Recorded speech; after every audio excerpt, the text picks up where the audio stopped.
दोस्तों, जैसा कि हम सभी जानते हैं कि भगवान विष्णु सभी युगों में बार बार अपने भक्तों की रक्षा के लिए अवतरित हुए हैं और कितनी बार बिना अवतरित हुए ही उन्होंने अपने भक्तों की रक्षा की है।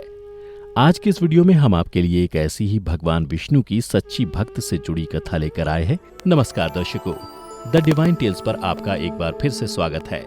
कथा के अनुसार बहुत समय पहले किसी गांव में पोपाबाई नाम की एक महिला रहा करती थी। वह भगवान विष्णु की अनन्य भक्त थी। वह पूरे दिन पूरी नियम निष्ठा से उनकी पूजा और सेवा किया करती थी। ऐसा माना जाता है कि पोपाबाई ने अपना संपूर्ण जीवन भगवान विष्णु को समर्पित कर दिया था। पोपाबाई के माता पिता का देहांत बचपन में ही हो गया था, जिसकी वजह से वह अपने भाई और भाभी के साथ रहती थी। कुछ समय बाद जब पोपाबाई की उम्र शादी के लायक हो गई तो उनके भाई को उसकी शादी की चिंता सताने लगी। भाई ने कई रिश्ते उसके लिए लेकर आए, लेकिन पोपाबाई सभी को मना कर देती। इसी तरह कुछ दिन बाद जब पोपाबाई का भाई एक और रिश्ता लेकर आया तो उसने उससे भी शादी करने से मना कर दिया। यह देख पोपाबाई का भाई क्रोधित हो उठा और जब लड़के वाले उसके यहाँ से चले गए, उसने अपनी बहन से कहा कि आज से तुम किसी तरह का पूजा पाठ नहीं करोगी। यह सुन पोपाबाई दुखी हो गई और उसने अपने भाई से कहा, भैया, मैं किसी से शादी नहीं करूंगी क्योंकि मैंने अपना संपूर्ण जीवन भगवान विष्णु को समर्पित कर दिया है और मैं अब आप लोगों के साथ भी नहीं रहना चाहती हूँ। इसलिए मेरे लिए गांव के बाहर एक झोपड़ी बनवा दो और गांव वालों से कह दो कि वो अपने गाय बछड़ों को मेरे यहाँ घास चरने भेज दें। मैं उनका पूरे दिन ध्यान रखूंगी और वे सभी अपने घर का बचा कुचा खाना मुझे दे दें। यह सुनकर भाई ने पोपाबाई को समझाने की बहुत कोशिश की, लेकिन वह नहीं मानी। फिर भाई ने उसके लिए गांव के बाहर एक झोपड़ी बनवा दी और वह वहां जाकर रहने लगी और ज्यादा से ज्यादा समय भगवान विष्णु की पूजा आराधना में बिताने लगी। कुछ समय बाद एक दिन उस राज्य का राजा शिकार करने उस झोपड़ी के पास में ही स्थित जंगल आया। वह रास्ते में स्थित उस झोपड़ी को देखकर वहीं रुक गया। तभी उसका गला सूखने लगा और वह झोपड़ी में पानी पीने पहुंचा। राजा झोपड़ी के पास जाकर आवाज लगाने लगा, कोई है, कोई है। लेकिन जब काफी देर तक झोपड़ी के अंदर से कोई आवाज नहीं आई तो पुनः राजा लगातार आवाज लगाने लगा। यह सुन कुछ समय बाद अंदर से एक महिला की आवाज आई।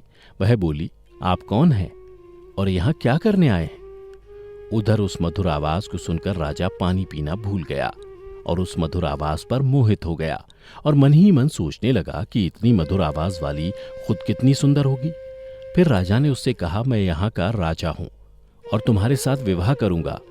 यह सुन पोपाबाई बोली, हे राजन, जहां से आप आए हैं वहीं आदरपूर्वक लौट जाइए, क्योंकि मैं किसी पुरुष का मुख भी नहीं देखती। शादी करना तो दूर की बात है, अपने मन से ये ख्याल निकाल दीजिए।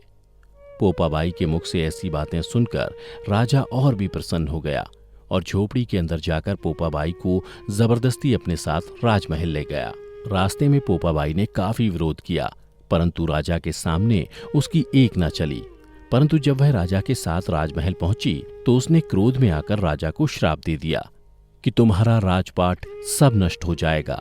उधर महल में जब ये सारी बात बाकी रानियों को पता चली तो वे राजा के पास पहुंची और राजा से बोली, हे स्वामी, आप इस महिला को जहां से लाए हैं वहां शीघ्र ही उसे छोड़ आइए, नहीं तो ये महिला हमारे राज्य के विनाश का कारण बन सकती है। उसके बाद राजा ने रानियों की बात पर काफी सोच विचार करने के बाद यह निश्चय किया कि पोपाबाई को शीघ्र ही उसकी झोपड़ी में छोड़ आएंगे। इसके बाद राजा जब पोपाबाई को वापस उसकी झोपड़ी में छोड़ने जाने लगा तो रास्ते में एक पाप की नदी आई जिसमें राजा डूब गया।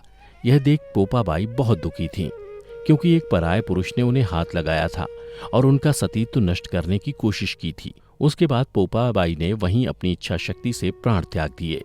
फिर जब पोपाबाई यमलोक पहुंची तो वहां यमराज यानी धर्मराज ने पोपाबाई का बहुत आदर और सत्कार किया और फिर बोले, पोपाबाई, आपको वैकुंठवास तो नहीं मिल सकता, क्योंकि आपने विधान के अनुसार नहीं बल्कि अपनी इच्छा शक्ति से प्राण त्यागे हैं, परंतु भगवान विष्णु की आज्ञा से आपको सोने का राज्य दिया जाएगा।